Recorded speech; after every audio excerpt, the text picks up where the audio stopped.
नमस्कार, आप देख रहे हैं हल्ला बोल टीवी। मैं हूं सुशील कुमार सिंह। एक स्टूडेंट रात भर जाकर पढ़ाई करता है, वहीं बीपीएससी की विफलता के कारण ब्लैकलिस्टेड कंपनियों को टेंडर मिल जाता है एग्जाम कराने का, और फिर पेपर लीक की साजिश रची जा रही है। क्या है पूरा मामला? मैं बात कर रहा हूं एईडीओ परीक्षा की। इस साजिश के बारे में आपको आगे बताएंगे हल्ला बोल टीवी के editor in chief Deepak Sharma. बिल्कुल आपने ठीक कहा सुशील जी, ये बहुत ही दुखद है। एईडीओ परीक्षा में जिस तरह से पेपर लीक करने की साजिश रची गई, जिस तरह से बीपीएससी ने एग्जाम कंडक्ट करवाने का काम ब्लैकलिस्टेड कंपनी को सौंप दिया, उससे सवाल तो उठेंगे कि यह जो परीक्षा कराई जा रही है, ये जो परीक्षा हो रही है, क्या ये मेहनत से तैयारी करने वाले स्टूडेंट्स के साथ सही है? इसमें तो वही लोग पास करेंगे जिनकी सेटिंग गेटिंग होगी, क्योंकि गड़बड़ी तो हुई है। यह तो भला हो डीएम का, जिन्होंने इस पूरे गड़बड़ झाले का पर्दाफाश कराया। अगर उन्होंने इतना आगे बढ़कर काम नहीं किया होता तो ये पता भी नहीं चल पाता क्या हुआ है और किसने रची है साजिश। हम सारी जानकारी आपके लिए लेकर आए हैं। मास्टर साहब नाम का एक व्यक्ति है जिसने ये पूरी साजिश रची है। बिहार लोक सेवा आयोग की तरफ से एईडीओ सहायक शिक्षा विकास पदाधिकारी की परीक्षा में धांधली हुई है और बड़े पैमाने पर गड़बड़ी करने की कोशिश हुई है। एग्जाम सेंटर के अंदर फिंगर रेटिना चेक करने के लिए गड़बड़ लोग बैठाए गए और सेटिंग की गई। उन लोगों ने ही सेटिंग में भूमिका निभाई जिनको बायोमेट्रिक अटेंडेंस बनाने की जिम्मेदारी दी गई थी। 3 चरणों में हुई यह परीक्षा, लेकिन भेद खुल गया। मुंगेर डीएम को किसी ने सूचना दे दी कि मास्टर साहब नाम का एक शख्स, जो मास्टर साहब नाम से मशहूर है, उसने यह पूरी साजिश रची है और एईडीओ की परीक्षा में गड़बड़ी करने की कोशिश की गई। मुंगेर समेत 6 जिलों में एफआईआर की गई है, 8 एफआईआर की गई है। 36 लोग अब तक गिरफ्तार हुए हैं। सिर्फ मुंगेर से ही 22 लोगों की गिरफ्तारी हुई है। लेकिन ये जो सरगना है जिसने एईडीओ परीक्षा में गड़बड़ी करने की पूरी साजिश रची, ये मास्टर साहब फरार है। इसका कोई सुराग नहीं लग पाया है। मुंगेर के मुफस्सिल थाना में एफआईआर दर्ज हुई है और इस एफआईआर के मुताबिक मुंगेर के डीएम को सूचना दी किसी व्यक्ति ने कि सुजल कुमार नाम का शख्स है जो 14 अप्रैल को होने वाली एईडीओ परीक्षा में नकल करवाने की पूरी साजिश रच रहा है। और बीपीएससी ने बायोमेट्रिक अटेंडेंस बनाने के लिए जिस कंपनी को ठेका दिया, वो कंपनी ही ब्लैकलिस्टेड है और उस कंपनी ने अपने स्टाफ के साथ सेटिंग करके अपने ही गिरोह के लड़कों को उसमें भर्ती करा दिया। मतलब जिन पर जिम्मेवारी थी कि वे अटेंडेंस बायोमेट्रिक करा करके ये पक्का करें कि गलत लोग तो एग्जाम देने नहीं आ रहे हैं, गलत कैंडिडेट्स एग्जाम देने नहीं आ रहे हैं, वही गड़बड़ लोग इस बात में लग गए कि गलत लोग ही एग्जाम देने आए और परीक्षा पास कर जाए। इसके बाद मुंगेर के डीएम ने तुरंत हस्तक्षेप किया और मुंगेर पुलिस की एक टीम बनाई गई। टीम ने आधी रात को छापेमारी की और सुजल नाम के शख्स को गिरफ्तार किया और उसके बैग से जो चीजें बरामद हुई, उसके बाद तो पूरे बिहार में हड़कंप मच गया। उसके बैग से लैपटॉप, आईपैड, बायोमेट्रिक ऑपरेटर और सुपरवाइजर की लिस्ट मिल गई, जिसमें साथ ही साथ परीक्षा देने वाले 20 कैंडिडेट्स जिन्हें पास कराने की जिम्मेवारी शायद इन लोगों ने ली थी, उनके नाम, एडमिट कार्ड और 100 से ज्यादा सीरियल नंबर लिखे कागजात मिले। परीक्षा में पूछे जाने वाले सवालों का जवाब तैयार करके उनको देना था।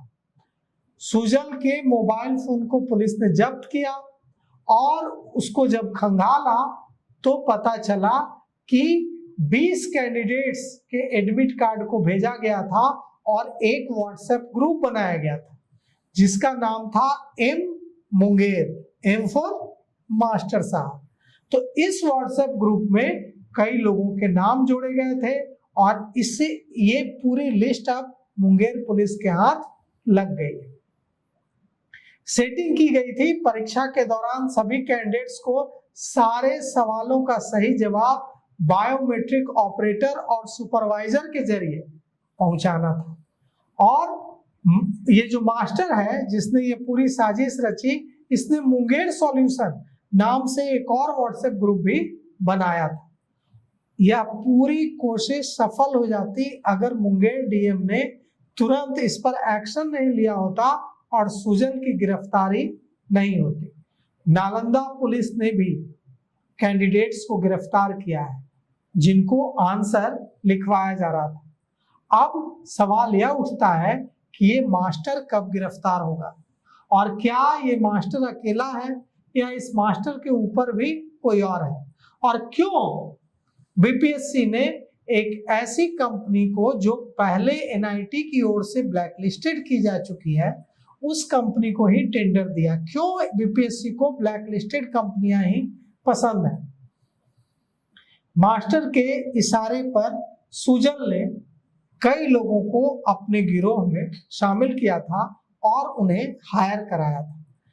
हम इनमें से कुछ नाम जो सामने आए हैं वो हम आपको बताते हैं। नाम है अभिषेक पांडे, देवराज उर्फ रोहन कुमार और AK राठौड़।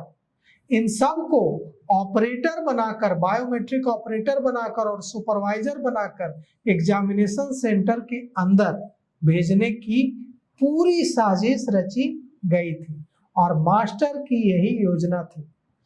मुंगेर सॉल्यूशन नाम से जो व्हाट्सएप ग्रुप बनाया गया था वहां सवालों का जवाब भेजा जाना था और बायोमेट्रिक ऑपरेटर और सुपरवाइजर के जरिए कैंडिडेट्स तक इन सवालों के जवाब पहुंचाना था।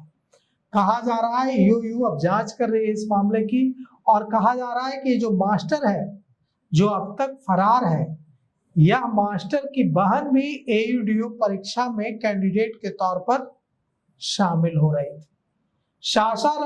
सासाराम के शांति नगर नेकरा के ABR फाउंडेशन पब्लिक स्कूल में उसका सेंटर था और उसका एडमिट कार्ड पूजा कुमारी के नाम से बना हुआ बताया जा रहा है। पूजा कुमारी को पास कराने के लिए भी पूरी सेटिंग रच दी गई थी। बायोमेट्रिक ऑपरेटर को इसके क्वेश्चन पेपर की फोटो खींचकर भेजने की जिम्मेवारी दी गई थी। फिर मास्टर खुद सारे सवालों का जवाब तैयार करता और वापस भेजता और जवाबों को ऑपरेटर और सुपरवाइजर के जरिए पूजा तक पहुंचा दिया जाता। पूजा अकेली नहीं थी, पूजा तो मास्टर की बहन ही है, लेकिन और भी कैंडिडेट्स के जरिए उन तक पहुंचाने की पूरी तैयारी कर ली गई थी। मास्टर कहाँ है किसी को नहीं पता, लेकिन सोचिए जब पुलिस को यह पता चल गया है कि पूजा उसकी बहन है और वो किस एग्जामिनेशन सेंटर पर एग्जाम दे रही थी, तो मास्टर तक पहुंचना इम्पॉसिबल, नामुमकिन काम नहीं होगा। तो अब देखना यह है कि पुलिस यूयू मास्टर तक कब पहुंच पाती है। मुंगेर पुलिस की जो जांच है उसमें राठौड़ क्लासेस के मालिक का नाम सामने आया है। अब राठौड़ क्लासेस का मालिक कब गिरफ्तार होता है? कहा जा रहा है कि राठौड़ क्लासेस का मालिक फरार चल रहा है। परीक्षा में सेटिंग करने की साजिश पूरी तरह से खुलकर सामने आ गई। अब बीपीएससी ने बायोमेट्रिक अटेंडेंस की जिम्मेवारी जिस कंपनी को दी, यह कंपनी ऑलरेडी ब्लैकलिस्टेड है। जयपुर की यह कंपनी है। इस कंपनी का नाम है साई एडुकेयर प्राइवेट लिमिटेड और कहा जा रहा है कि मुंगेर से जिस सुजल कुमार की गिरफ्तारी हुई है वो इसी कंपनी का स्टाफ था। कंपनी को ठेका दिलवाने में बीपीएससी के कई अफसरों ने बहुत ज्यादा दिलचस्पी दिखाई थी और अब वो अफसर भी ईओयू के रडार पर है। परीक्षा में बायोमेट्रिक टेंडर लेने का काम एसीपीएल को दिया गया। एसीपीएल का बैकग्राउंड, कंपनी का बैकग्राउंड पुलिस और ईओयू खंगाल रही है और पता लगाने की कोशिश की जा रही है कि यह साजिश, इस साजिश में और कौन कौन लोग शामिल हैं और बीपीएससी के लोग इसमें इन्वॉल्व हैं तो कितना इन्वॉल्व है और कौन कौन इन्वॉल्व है। अब सवाल उठता है कि परीक्षा का जो ये परीक्षा हुई है इसका क्वेश्चन पेपर लीक हुआ है या नहीं हुआ है। अब यह पता लगाना ईओयू का काम है, पुलिस का काम है। बीपीएससी ने एक इंटरनल जांच टीम बनाई है, एसीपीएल को शोकॉज किया है, लेकिन अपने उन अधिकारियों का पता लगाना चाहिए बीपीएससी को जिन्होंने इस एग्जाम में के लिए टेंडर देने की में दिलचस्पी दिखाई उस कंपनी को जो ऑलरेडी ब्लैक लिस्टेड है। ये गलती नहीं हो सकती, ये अपराध है। और तब यह अपराध हुआ है जब एनटीए, नेशनल टेस्ट एजेंसी ने पहले ही इस कंपनी को ब्लैक लिस्टेड कर दिया था 1 साल के लिए, क्योंकि 2025 में एक परीक्षा में गड़बड़ी की शिकायत मिली थी। अब सवाल यह उठता है कि परीक्षा जब लेती है बीपीएससी तो किन किन चीजों के लिए टेंडर जारी करती है। परीक्षा के अंदर मॉनिटरिंग के लिए सीसीटीवी लगाने के लिए, मोबाइल नेटवर्क ठप करने के लिए जैमर लगवाने के लिए और कैंडिडेट्स के बायोमेट्रिक अटेंडेंस के लिए। मुंगेर में 17 कैंडिडेट गिरफ्तार किए गए। जयपुर की कंपनी के कर्मचारियों ने पूरी व्यवस्था की थी। अब सवाल यह उठता है कि मास्टर कब पकड़ा जाएगा और मास्टर के ऊपर जो लोग हैं, जो बीपीएससी के अधिकारी हैं जिन्होंने इस कंपनी को टेंडर दिलवाने में बड़ी भूमिका निभाई, उनका कभी पता चल पाएगा या नहीं। अब देखिए इस पूरे मामले में क्या कुछ होता है और कब सच्चाई का पता चलता है। वैसे हम आपको बता दें कि 935 पदों के लिए यह परीक्षा हो रही थी और 11 लाख कैंडिडेट ने 100 रुपए देकर फॉर्म भरा था। बीपीएससी ने 3 चरणों में परीक्षा ली। पहली चरण की परीक्षा 14 से 15 अप्रैल को हुई, दूसरे चरण की परीक्षा 17 से 18 अप्रैल को हुई और तीसरे चरण की परीक्षा 20 से 21 अप्रैल को हुई। 38 जिलों में इसके लिए 746 परीक्षा सेंटर बनाए गए थे। तो सबसे बड़ी बात यह पहली बार नहीं है बिहार में, और आयोग पर बार बार, बीपीएससी में पहला नहीं है, पहली बार बीपीएससी पर आरोप नहीं लगा। आरोप पहले भी शिक्षा में की बहाली, शिक्षकों की बहाली में भी आरोप लगे थे, हालांकि उस जांच में कुछ नहीं मिला। लेकिन इसमें मास्टरमाइंड कौन है अब पुलिस के हाथ में है, जांच शुरू है। और डीएम की तत्परता, मुंगेर डीएम ने जो तत्परता दिखाई उसके बाद मामले खुलासे हुए। अब मास्टरमाइंड जो मास्टर जी हैं वो कहाँ हैं, जबकि सब कुछ क्लियर है।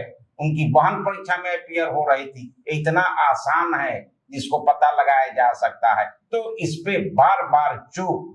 और सबसे बड़ी बात, जो विद्यार्थी प्रतिभावान छात्र दिन रात मेहनत करके एक उम्मीद, उनकी उम्मीद का क्या होगा, उनके माता पिता जो दिन रात एक करके सोचते हैं कि बच्चे का भविष्य हो जाएगा, तो एक भविष्य को लेकर चलने वाले उस छात्र का क्या होगा, बड़ा प्रश्न यही है। इस पे जांच कमेटी बैठनी चाहिए, सरकार को भी तत्परता से इस पे एक्शन लेना चाहिए। और बड़ी चूक जो हो रही है बार बार आयोग की, उस पर भी उसके अधिकारी कहीं ना कहीं मिले होंगे अगर जांच होती है तब। इस पेशकश में अभी तक इतना ही। देखते रहिए हल्ला बोल टीवी। धन्यवाद।